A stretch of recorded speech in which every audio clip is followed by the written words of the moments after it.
Bienvenue à Parfum Céleste, une compagnie prophétique composée par des voix prophétiques et des messagères des lumières. Nous sommes dans notre série des thoughts intérieurs. Et je souhaite avoir une conversation de cœur à cœur avec vous.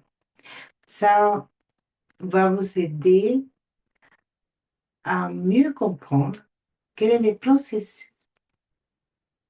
que vous êtes en train de traverser. J'espère que vous avez pris la décision, que vous avez fait un choix. C'est exactement cela que nous désirons et que nous sommes plus que convaincus que le Seigneur va vous amener à faire. Cette série est faite pour cela.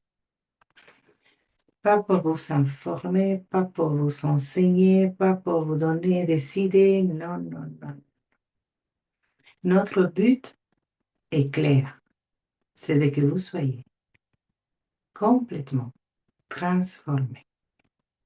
Que vous, tout en étant renouvelés, puisse avoir cette réforme intérieure par la parole de Dieu. Et je le crois. Et si vous, comme moi, vous avez établi des résolutions dans votre vie, c'est plus que nécessaire passer par cette réforme intérieure. Et la conversation est très simple. Premièrement, je souhaite vous informer que si vous trouvez qu'il manque des choses, n'importe, plus de temps, plus d'explications, plus de peut-être versets, plus de conseils, vous pouvez nous écrire. Soit vous laissez un commentaire, soit vous pouvez le faire directement à notre mail officiel parfumceleste.fr@gmail.com. Et pas simplement nous donner des conseils, nous parler de qu'est-ce que vous pensez ou pas. Sinon, vous pouvez partager vos témoignages. Si vous retrouvez aussi des difficultés, si vous avez des défis en lien avec ces séries, aussi, vous avez reçu une confirmation, une délivrance, n'importe le témoignage. Ça nous intéresse. Et cela restera confidentiel. Soyez en toute liberté. Soit vous écrivez les commentaires. C'est très important pour nous savoir que cette série est une bénédiction pour votre vie. Mais pas simplement cela. Également, nous souhaitons avoir votre avis. Si vous considérez que nous devons faire plus long, plus court, faire plus lentement, n'importe. C'est important pour nous. Ça ne s'agit pas de faire un marathon de séries, sinon de que cela vous amène à une libération. Et que comme résultat, la transformation soit l'évidence que vous avez pris la bonne décision en écoutant et en regardant la série des thoughts intérieurs. À nous. Dans notre conversation, j'ai pris comme verset base Marc chapitre 9, verset 23, qui nous dit, Jésus lui dit, si tu peux, tout est possible pour celui qui croit. Si tu peux croire, en fait. Si tu peux croire. Hein? Aussitôt, le père de l'enfant s'est écrié, je crois. Viens au secours de ma manque de foi. C'est tellement fort, un verset qui court nous dit autant. Je répète, j'ai lu verset 23 et 24. Jésus lui dit, Jésus parle à cet homme et lui dit, si tu peux, tout est possible pour celui qui croit. Verset 24. Aussitôt, le père de l'enfant s'écria, je crois. Il avait un cri, je crois.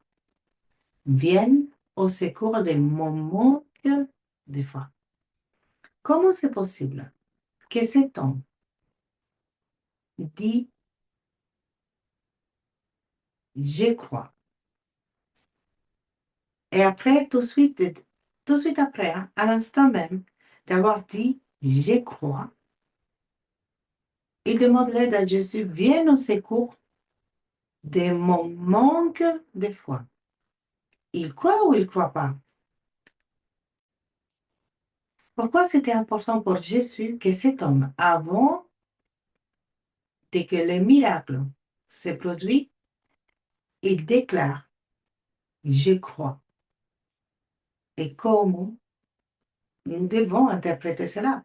Que tout de suite après de déclarer je crois, l'homme dit au secours, aide-moi, je manque de foi. Si on interprète ces passages, et spécifiquement ces deux versets, avec notre intelligence humaine, on dit mais c'est rien à voir avec ça qu'il dit et ça qu'il fait. Oh, c'est incohérent. Comment c'est possible de dire je crois et après dire aide-moi, je ne crois pas? Oh, j'ai un manque de foi. Pire encore. Il est en train de dire clairement, si on traduit à notre langage, je crois, mais je n'ai pas la foi. Exactement. Je crois, même je n'ai pas la foi. Et je crois que plusieurs d'entre vous,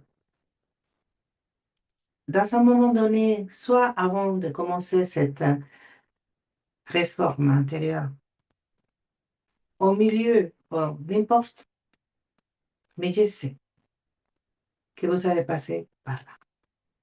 Oui, je crois. Et après d'avoir déclaré, et attention, la déclaration est un acte de foi. Mais ces mêmes déclarations ne produisent pas la foi. Nous pouvons déclarer, je crois, et ne pas avoir la foi pour justement agir selon la déclaration faite. Et nous voyons la preuve. C'est écrit. Jésus lui dit, si tu peux. Ça veut dire qu'il fallait qu'il... Pourquoi il fallait qu'il fasse un choix? Pourquoi il fallait qu'il déclare, qu'il fasse cette action? Est-ce que Jésus savait qu'il avait pas? Mais oui, Jésus sait tout.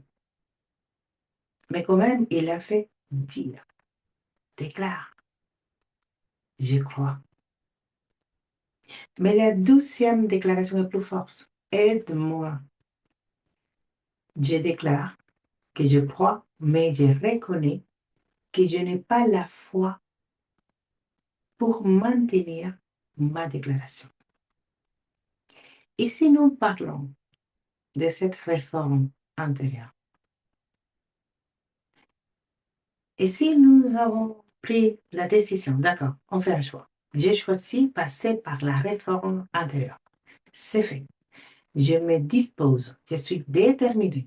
Je fais les étapes, je prends note, je fais la prière, mais pourquoi rien ne se passe?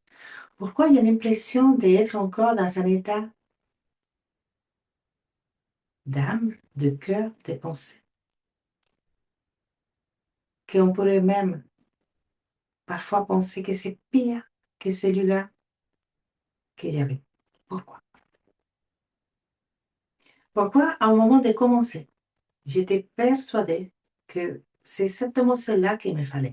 Même, c'est une confirmation du ciel. C'est exactement cela que j'avais besoin. J'avais prié le Seigneur, aide-moi, Seigneur, à renouveler ma pensée, aide-moi, Seigneur, à croire, à m'accrocher à toi. Sonde mon cœur, sonde mon être, savoir qu'est-ce qui ne te plaît pas, qu'est-ce qui doit changer, comment je peux retourner à ta volonté. Et je suis persuadée, je suis convaincue, je peux rester dans cette démarche et marcher selon cette conviction et à un moment donné, hop, comment si rien s'est produit. Et qu'est-ce qui va se passer? La peur va s'installer. D'abord, comment? Une émotion totalement normale, si c'est une émotion. Mais si cette émotion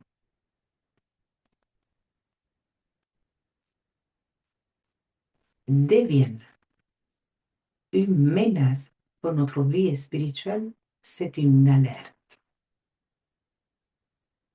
Pourquoi? Parce que ça peut ouvrir la porte à un esprit qui porte les mêmes noms, un esprit de peur. Tout simplement. Mais comment c'est possible? Si j'avais déjà commencé, c'est quand je commence. En plus, ça peut même qu'en faisant les premières étapes, j'avais déjà vécu une libération. J'étais dans la paix, j'avais reçu des paroles, le Seigneur m'a parlé. Tout ça, c'est possible. Et quand même, à un moment donné, s'est rendu compte que j'ai déclaré, je dis, je crois, mais après, je n'avais pas la foi qu'il fallait pour maintenir cette détermination, pour être dans la rigueur et la mesure de foi que j'avais m'amène justement à cette étape où je ne sais pas quoi faire. Parce que je ne sais pas si je crois, si je ne crois pas. Et ça fait que je commence à avoir ces sentiments de peur. Ça peut m'amener même à l'angoisse. Ça peut m'amener même à me sentir déstabilisée parce que qu'est-ce qui pourrait être pire que commencer et penser de ne pas pouvoir finir? C'est pour cela que nous parlons de cela. C'est justement la raison pour laquelle j'aborde ces sujets. C'est possible de, qu'au moment de commencer, vous avez la foi. Ce n'est pas que vous n'avez pas la foi. Oui, vous l'avez, mais pas la mesure de foi qu'il faut pour.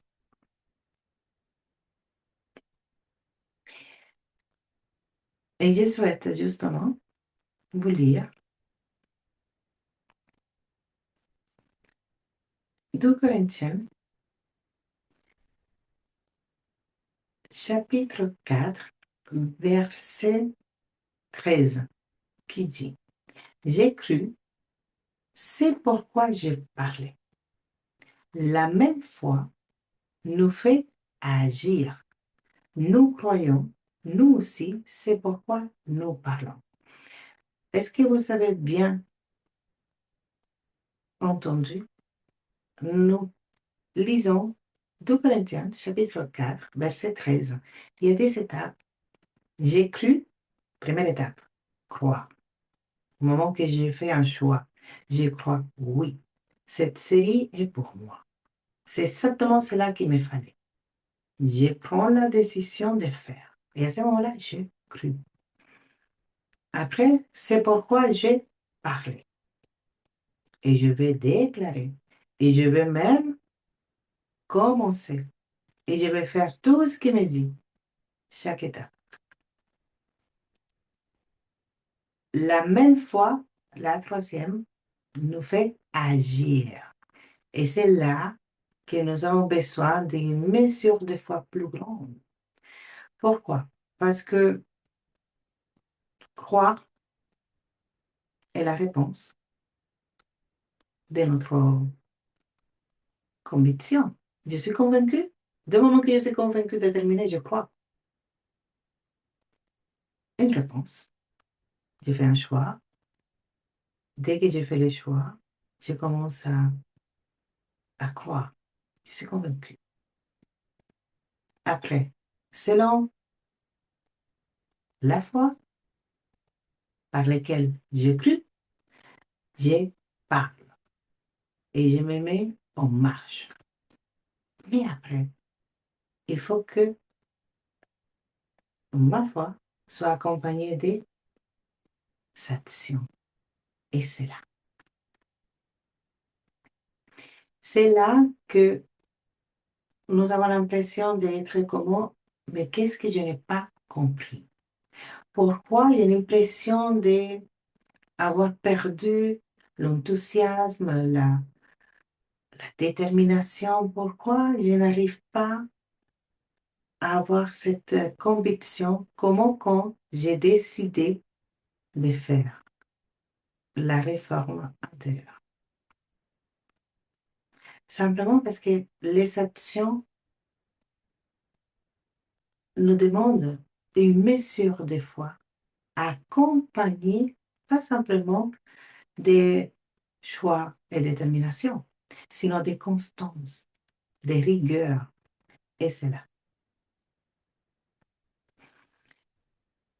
On continue à lire pour comprendre pourquoi parfois nous pouvons dire je crois, mais j'ai besoin d'aide.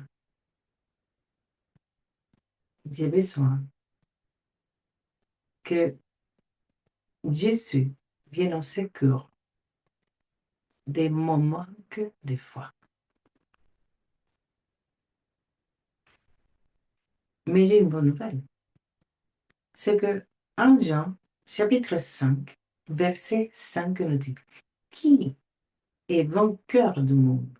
Sinon, c'est lui qui croit que Jésus est le Fils de Dieu. Dans notre version, il dit, qui a vaincu le monde? C'est notre foi. Qui fait vaincre ce découragement? La même foi que vous avez croire. La même foi que vous a amené à décider de faire cette réforme intérieure. Et vous savez que la parole nous dit de garder notre regard fixe dans une seule direction. Et cette direction, c'est Jésus-Christ, l'auteur et le consommateur de la foi. Si vous avez détourné votre regard, si vous étiez distrait au moment que vous êtes dans ce processus de détox intérieur, évidemment, il peut rentrer une espèce de coupure. Il peut y avoir une interférence. Et vous pouvez avoir l'impression que vous avez un manque de foi. Pourquoi? Parce que vous avez regardé autour, vous étiez distrait. Alors la parole nous dit, garde ton regard fixe, fixe sur Jésus-Christ, l'auteur et le consommateur de la foi.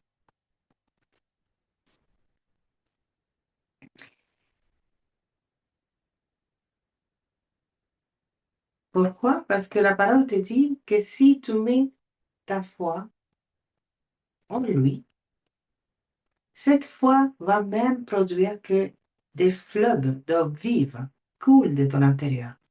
Et justement, nous préparons cet intérieur pour que cette fleuve coule en abondance. Mais il faut continuer à croire. Ce n'est pas le moment de s'arrêter. Ce n'est pas le moment de baisser les bras. Non, tu peux continuer. Tu peux y aller. Tu vas y arriver. Alors, nous avons déjà identifié qu'est-ce qui se passe. Pourquoi cette impression de, mais je ne sais pas, hein, même parfois, je ne sais même pas, je n'ai pas envie de regarder, ça ne me parle plus, ou je ne comprends rien.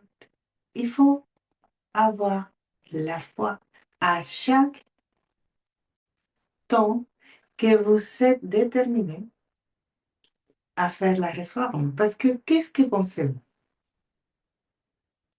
Que l'adversaire sera d'accord à que vous fassiez cette réforme? Que l'ennemi de notre âme va nous aider à faire la réforme? Tout le contraire. Il va venir se déguiser de distraction. Il va venir se déguiser de découragement. Il va venir essayer de vous confondre. Parce qu'il sait que dès que vous allez à vivre cette réforme intérieure, il n'aura plus d'opportunité à vous distraire. Il faut s'accrocher. Il faut continuer. Il faut y croire. Il faut déclarer, mais cette fois-ci, avec une ferme assurance. Oui, je crois que je vais vivre une réforme intérieure. Oui, je crois que mes pensées seront renouvelées. Il faut absolument, il faut être plus que jamais déterminé. Il ne faut pas lâcher. Nous lâchons rien. Nous avançons. Et qu'est-ce qu'il nous dit justement? Je vais faire un rappel. Qu'est-ce que c'est la foi? La foi, selon Hébreux, chapitre 11, verset 1, c'est la ferme assurance des choses que on espère. La démonstration de celles qu'on ne voit pas. Et je vais chercher une autre version. Et j'aime bien la version Semeur. Nous avons lu la version de Louis II, qui nous dit: la foi est une façon de posséder ce qu'on espère. C'est un moyen d'être sûr des réalités qu'on ne voit pas. La foi. Il faut que notre mesure de foi soit augmentée, plus que nécessaire. Plus que nécessaire. Je vais la dernière version. La foi est l'assurance des choses qu'on espère et la conviction de celles qu'on ne voit pas. La foi est l'assurance. Il faut être plus que déterminé. Avoir cette assurance, même si ça ne produit rien dans votre vie, même si vous continuez à avoir les mêmes pensées, si vous continuez à avoir les mêmes désirs dans votre cœur, même s'il n'y a pas de changement, ce n'est pas important. La foi, c'est d'être complètement, mais convaincu d'avoir cette assurance. Et cette assurance ne peut pas dépendre de ce que vous ressentez, même pas de votre état d'âme, et encore moins de vos pensées. C'est une assurance. C'est comme oui, je sais que je vais faire cette réforme. Je vais témoigner comment le Seigneur m'a transformé. Oui, je serai l'évidence même de qu'est-ce que c'est une réforme intérieure. Je ne serai plus jamais la même. Une assurance. Une assurance que vous espérez. J'ai une assurance des choses que j'espère. Alors, j'ai commencé à faire cette réforme, avoir cette détox. C'est par étapes. Et peut-être que ça peut sembler long, mais c'est nécessaire de faire doucement. Vous voyez, nous sommes en train d'avoir une conversation. Pourquoi? Parce que c'est nécessaire. Surtout, il faut que vous sachiez que nous savons et nous comprenons tout ce que vous vivez. Pourquoi? Parce que j'étais amenée à faire cette réforme intérieure. Parce que nous l'avons vécu et nous avons accompagné plus de 85 femmes à vivre ces détox. Nous avons été là. Et je suis sûre que vous savez de quoi je parle.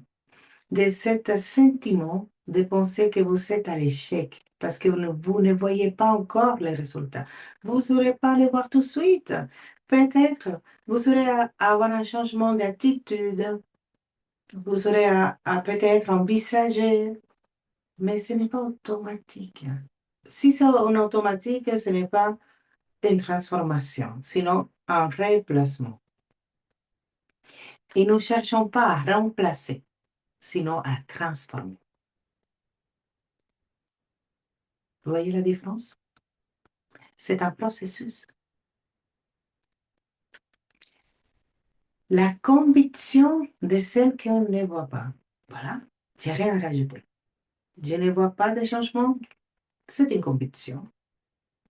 Il faut que la mesure des fois, pour la troisième étape, agir des actions concrètes,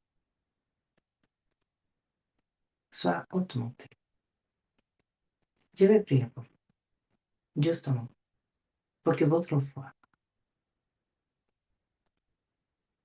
soit solide, inébranlable, et qu'elle ne dépend pas de votre état d'âme, et encore moins de ça que vous pouvez constater ou pas, sinon que soit une assurance, une conviction basée et fondée seulement sur tout ce que Christ lui-même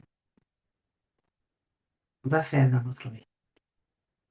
Pas sur la série. Nous ne pouvons rien faire pour vous. Croyez-moi que si c'est possible, mais ce n'est pas possible. Les seuls qui peuvent agir, les seuls qui peuvent produire en vous, les vouloir comme les faire, les seuls qui peuvent vous donner la mesure de foi que vous avez besoin pour arriver jusqu'au but, c'est Christ. Je vais prier pour vous. Je vais déclarer et proclamer sur votre vie que désormais, dès maintenant, à cet instant même, vous recevez une augmentation de la mesure de foi.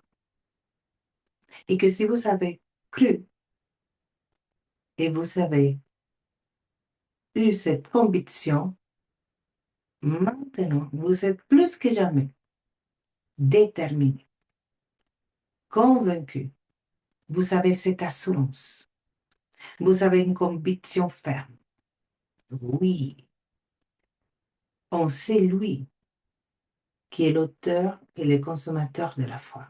On sait lui qui va produire en vous les vouloir comme les faire. Notre Seigneur Jésus-Christ, le seul qui agira en votre faveur. Je le crois et vous aussi. Nous le croyons. Amen et Amen.